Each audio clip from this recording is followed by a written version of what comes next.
एकदा ही न्यूज बघा, नंतर आपण पुढचं बोलू. ना दारू ना व्यसन, साधं जीवन तरीही बॉडी बिल्डरचं निधन. जागतिक फिटनेस विश्वात ओळख असलेले चीनचे प्रसिद्ध बॉडी बिल्डर वांग कुन यांचं वयाच्या अवघ्या 30व्या वर्षी निधन झालं. भाई हे लोक न्यूज असे सांगते ना की निर्व्यसनी माणसाने पण व्यसन करणं चालू करून द्या.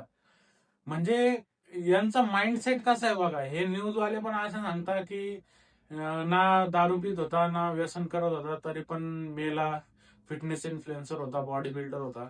म्हणजे का बॉडी बिल्डरांना मरू नाही शकत का भाई?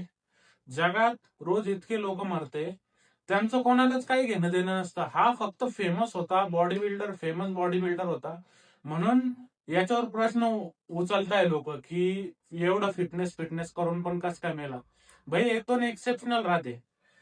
रोज लोक ऍक्सिडेंट मध्ये इतके मरतात, मग आपण का गाडी चालवणं सोडून देतो का बाहेर जाणं सोडून देतो? भाई प्लेनचे क्रॅश होतात, किती प्लेनचे क्रॅश होते. लोकांनी का प्लेन मध्ये जाणं सोडून दिलं? बसचे ऍक्सिडेंट होतात का आपण बसमध्ये जाणं सोडून देतो? भाई म्हणजे एक दोन जण मेले, एक दोन जणांचा काहीतरी अपघात झाला म्हणून आपण त्या गोष्टी सोडून नाही देत. म्हणजे झालं असं, या बाईच्या कमेंट सेक्शन मध्ये दारू पिणारे लोक म्हणतात मी 38 वर्षात झालो, दारू पितो, रोज दारू पितो. भाई पण त्यांच्या घरच्यांचं काय?